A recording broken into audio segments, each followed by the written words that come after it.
ICTs and with social media and so on. So if I talk to one of you, I will point out at least 10 out of 20 words in English. And you even Arabized English. So young children talking, they will say, télécharger, downloadi, uploadi, hakitni, مش نحكيه. So these are not Arabic words, but they became part of our language landscape in Tunisia. So if you are asked to talk to someone or to speak to someone, you are obliged to use words. Although you can't communicate without words. ICT engineers, those who design and make softwares, the logiciels, so they have a specific language they use. They do not use our words, they use figures, a one, and so on. So there are different languages. There are natural languages and there are artificial languages. And in your case, you are invited or you are requested to speak a language. Why do we speak a language? We speak language for one purpose, which is why communicate, young lady?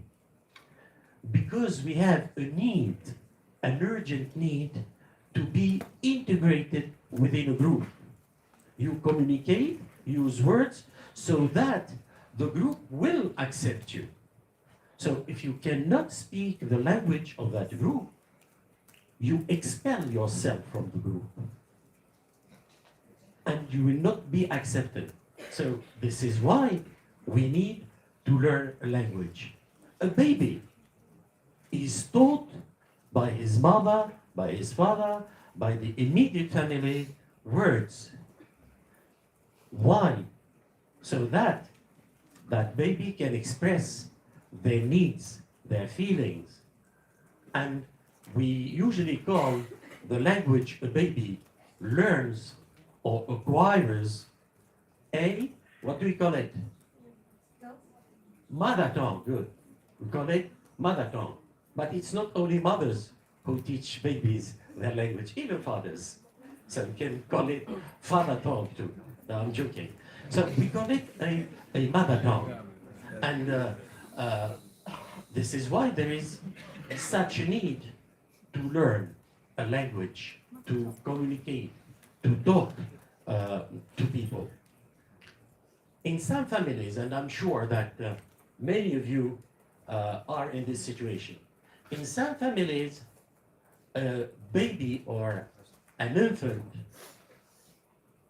will learn more than a language, even when that baby is a year old or 2 years old. So that baby can be exposed to 2 or more languages if these languages are available in the family environment. And some linguists and some scientists wonder whether a baby or a child, let's say, can learn more than a language at once. Some say yes, this is the best way for the child to acquire a language. So they can learn 1, 2, 3, 4, even up to 5 languages simultaneously in the same time. Because the brain of the child is going through a development process. And this process is getting bigger and bigger. So there are, you know that in the brain there are cells. And these cells, we call them neurons. And these neurons are not in the same quantity when you are born as when you are 3, 5, 6, or 20 years old. So there is a mental process, there is a mental development, and this mental development can help the child acquire many languages. And scientists and linguists say that the older you grow, or the older you get, the more difficult the language learning becomes. Why? Because, you know, in any language, there are grammatical structures, there are syntactic structures. So you have to adapt the grammar of your mother language to the grammar of a foreign language. Give you an example. You know, in Arabic, the sentence begins with a verb. So the Arabic language is a verbal language. You cannot say Muhammadun dhahaba ila suqi. It's more correct and more Arabic to say dhahaba Muhammadun ila suqi. And in English or in French or in Italian, you have to start your sentence with a noun. So this is why these languages are called noun phrase languages. And tell you an anecdote. In my work, when I translate from English or from French into Arabic, and the speaker starts speaking, sometimes they start a very lengthy sentence, very long sentence. And I keep waiting for the verb to start my translation, to start my sentence. And sometimes participants will turn around and look at my booth, well, looking at me and in their mind saying, why aren't you translating? Why? Because I'm waiting for my verb. So I cannot start the sentence without a verb, because in my understanding of the job, I have to give a correct sentence. I don't like to start, as we say in Tunisia, by giving Tajem Tsibli, la maison de ton père, etc. Donc, I have to give my sentence correctly. So this is why we, in the term of, in terms of acquiring new languages, it's better usually to start at an early stage, not late. For example, in your case, how many of you speak more than 2 languages? Raise your hands, please. Great. Well, it's fine, but not enough. I was expecting more people. Who speaks Spanish? 1, 2, 3. Who else? 4, 6. Who speaks Italian?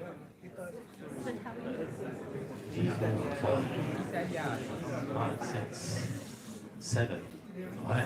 Who speaks German? Wow. Yeah. Russian? Who speaks Russian? Le Russe? No. You speak Russian? Great. 1 single person. Chinese? 2. 3, more or less. This side? More or less. Okay? That's great. A classmate of my son, when he was a high school student at Sadiki College in Tunis, she's from a Norwegian mother. Her father is Tunisian. And she used to speak 7 languages. 7 languages. Imagine. She was only 16 or 17 years old, and she would speak 7 languages. And you know where she is now? She is interpreting at the United Nations in New York, United States of America. Well, she is lucky. Why is she lucky? Because she grew up in a multilingual environment. Because people in what we call Nordic countries, Scandinavian countries, Nordic countries means Denmark, Finland, Norway, Sweden. So these are the 4 Nordic countries. So the inhabitants of Nordic countries, at 99%, they speak at least 3 languages within the 3 national languages. So she used to speak Norwegian, Swedish, Finnish, Arabic, French, English, and Spanish. She learned Spanish here in Tunis at the Cervantes Institute. So, go back to language acquisition and language learning. So, language learning should be done at a very early stage, not very late. It's time for you to learn a new language. It's not impossible. The only thing that may prevent you from learning a new language is your timetable. Maybe your studies are an impediment or a roadblock because you are overloaded with assignments, with subjects, and you study from 8 to 6. And then unfortunately, you have to go downtown. You have to go to Avenue de la Liberté to study Spanish, or you have to go to Mohammed Khams Avenue to learn Italian at Dante Alighieri Institute, and to learn Russian from Avenue de la Liberté, from the Russian Cultural Center. So, but I advise you, if ever you are thinking of a brilliant career, professional career, whether in Tunisia or abroad, learn as many languages as you can. And you have to keep up with your current treasure, with your current bounty. You have French? Yes. Don't neglect French. There are many people who say, why the hell shall I speak French or learn French? French is out of date. France is no longer a superpower. French is no longer an important language. I disagree with these people. And I will quote you the name of a famous Algerian writer and novelist named Ketbiassine. Ketbiassine, when he was asked why he was writing in French, said, for me, you know, that Algeria had been colonized by France from 1830 to 1961. So 131 years of colonization. And Algerians were fed up with French colonization and with the French language, French culture, and so on. So Ketbiassine gave an answer that I like and I appreciate, and it is quite convincing. You know, when, not now they destroy everything, but in the past, when 2 countries go at war against each other, what did they used to do? When the one is defeated, when one country or one party is defeated, what they do? They collect the belongings, anything, tangible and intangible. What do you call that? Looting. Not looting. Looting is when you go to homes and then you take them. Remember the Prophet. What did he do in Ghazwat Badr and in all the Ghazawat? What did they do? They used to take what we call al-ghanima. Al-ghanima. So al-ghanima in English is a bounty. B-O-U-N-T-Y. Al-ghanima. So Ketbiassine said, French language is a bounty. a colonial bounty. C'est un butin de guerre. غنيمة حرب. So, for him, he acquired the French language. And he has to use that language to communicate with the outside world. Because to your knowledge, you know what the French did when they colonized Algeria in 1883? They closed all Quranic schools, all traditional schools, they closed everything. They kept the Algerian people in an utter and complete illiteracy and ignorance to avoid any kind of mind liberation, so that they cannot learn anything about philosophy, about literature, so that they cannot broaden their minds, so that they cannot aspire for freedom, they cannot aspire for independence. And it was only at the end of the 19th century and the beginning of the 20th century that the colonial powers in Algeria started allowing young Algerians to study and to attend school. So, for you, a language must be like, or must consider it as a bounty, a war bounty. You have to acquire these languages. First, a language is usually an open window on the outside world.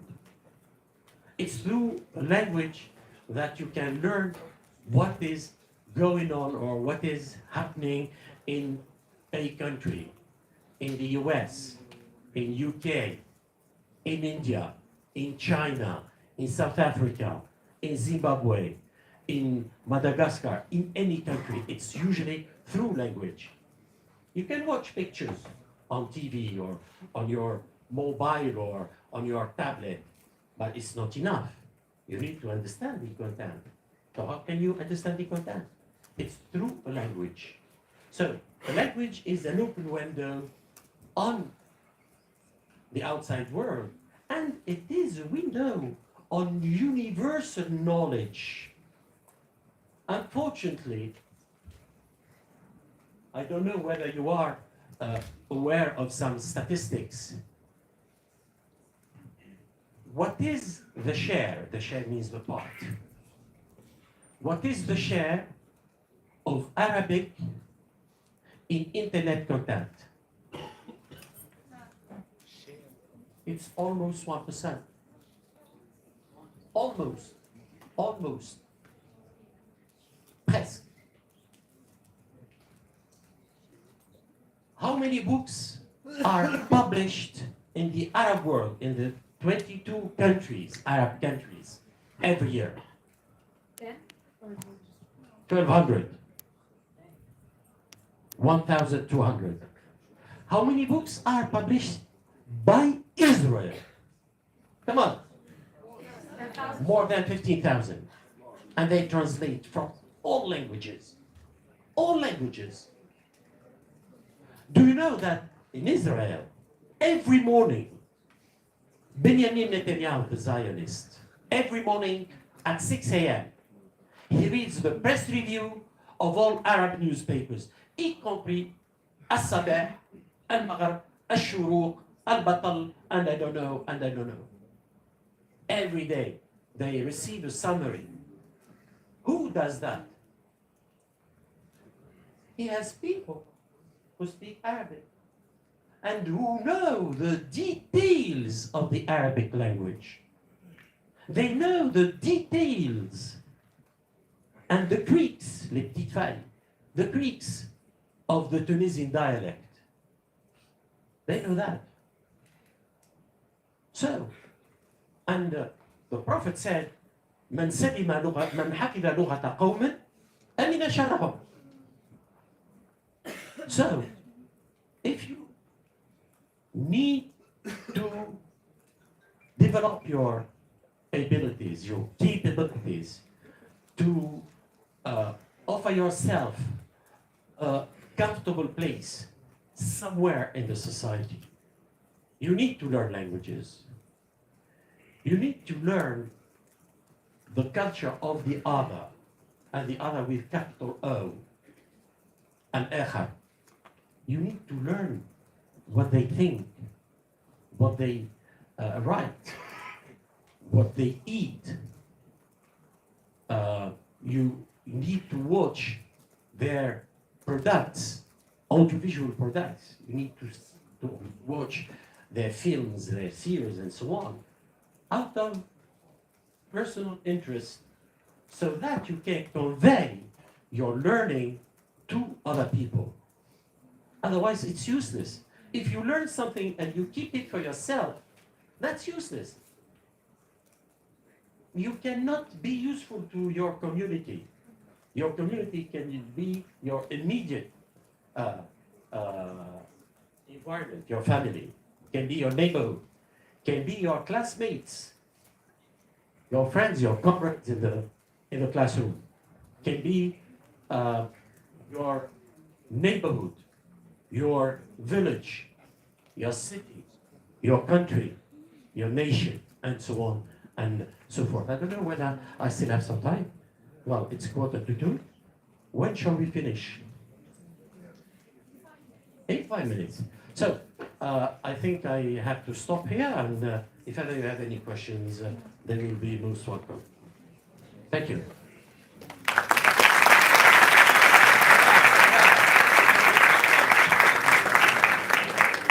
Thank you, sir. That was so interesting. Thank you for coming. Now we move to the Q&A session. If you have any question, please raise your hands, and we can start. سامحوني حضرت présentation au PowerPoint وكل mais j'ai trouvé que je vous la donne elle est en anglais. J'ai voulu improviser parce que je m'attendais pas. انا في بالي باش قاعد 6-7 الناس ما تصوروش قداش فرحان بكم.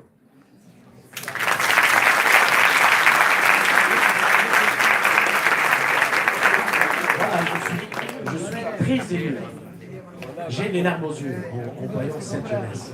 Parce que انتوما اللي مش تاخذوا علينا احنا البشر، احنا قصرنا شويه تجاه بلادنا، قصرنا وما قصرناش.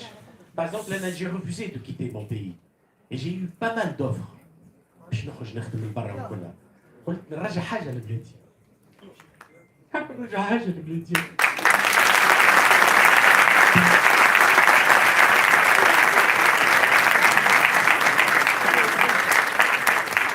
الفلوس ماهيش كل شيء، ماهيش كل شيء. انا وقت اللي تخرجت قريب. J'avais 22 ans. J'étais maîtrisard de l'école normale supérieure. Qui قريب في جندوبه. Des années difficiles. Des années difficiles. يجيوني تلامذة في الشتاء في ديسمبر وفي جانفي في جندوبه. تجيني طفله ويجيني ولاد بشلاكه بلاستيك. كلها بالطبعه وصورها بالطبعه وكلها. وانا وقت نقري اونجلي لازمني نطلعهم للسبوره باش il me récite le texte ou le dialogue, etc. Et j'avais tellement honte que وليت ما نخرج حتى واحد للسبوره. خلاهم في طولهم باش ما يحشموش. عشنا في ظروف اللي الحمد لله انا من عائله مستوره والحمد لله بابا كان اطار etc. ما عشتوش الوقت اللي يقولوا بورقيبه نحاكم القبل. ابا بورقيبه نحاكنا القبل.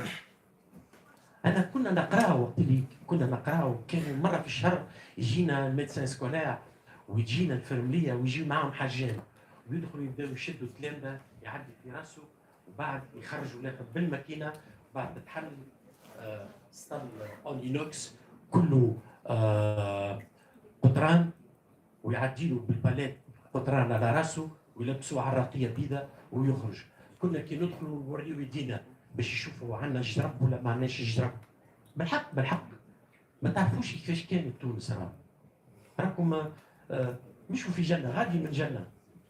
انا وقت اللي قريت وتخرجت والحمد لله انا وصلت اللي نحب عليه وكنت نطمح باش نوصل اكثر وكلها. وقت اللي جاتني ظروف باش نخرج وكلها قلت نوم ما نخرج.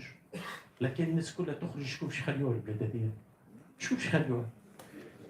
باش يجيبوا الاولانيه يقريوا نو احنا نتلاقوا باولادنا واحنا ناكلوا لاولادنا انتوما دونك maintenant les choses ont beaucoup changé donc تنجم تخدم لهنا في بلادك وانت تخدم برا لو ترافاي اون ليني تنجم تخرج برا vous servez votre pays vous servez l'humanité mais حاجه واحده سي جامي كان خرجتوا ان شاء الله كلكم تبحثوا ما تنساوش اللي وراكم بلاد وعباد اللي يحبوكم وتحبوهم ورجعوا لكم شويه من اللي يعطوه لكم.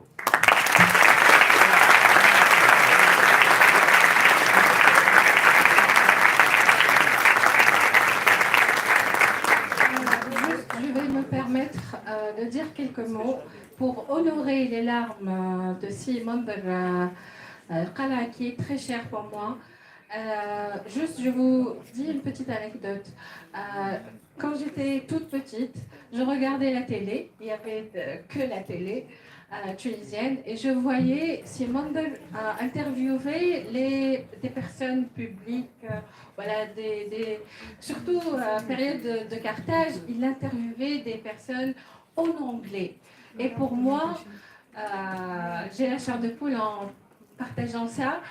J'étais très impressionnée de M. Mondher Klai, pourtant Makrit, mais je me voyais, je me projetais dans ce métier, l'interprétation ou parler cette langue, l'anglais.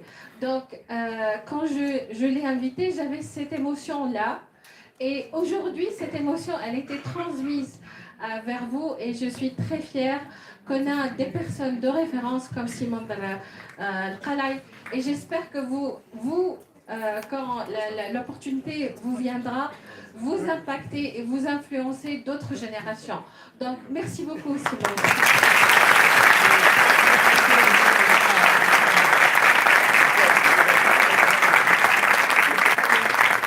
Merci à vous d'être là et voilà, à la prochaine. Merci beaucoup. C'est une anecdote qui peut à la tête de أنا خاطر en plus de mon travail d'interprète j'animais à la télévision tunisienne الوطنية قبل 11 janvier 2011 كنت في اللي يسميوها كان السبعة ساعة دونك كنت نمشي برامج اسينسيلمون ثقافية ما كنتش نعمل ما نحبش البرامج السياسية باش ما نبدلش خاطر انا نعتبر اللي يلزمني ديما نبقى بوليتيكمون انديبوندون وماني خاضع لحتى حزب ولا ماني خاضع لحتى حزب بورتون انا المترجم تاع السيد الرئيس بورتون انا المترجم تاع السيد بيجي قايد السبسي الله يرحمه انا ترجمت القذافي ترجمت نيلسون مانديلا ترجمت باراك اوباما ترجمت برشا رؤساء مي نبقى ديما في مخي نعتبر تونسي انا وقتها اول مره ترجمت باراك اوباما نهار اللي بالمكالمه الهاتفيه هو السيد بيجي قايد السبسي يهني فيه بمناسبة توليه رئاسة الجمهورية التونسية فالأستاذ قال لي where did you learn your English? I said here in Tunis. He said how come? He said I'm the child of the School of the Republic. Sur l'envoi de l'école de la République.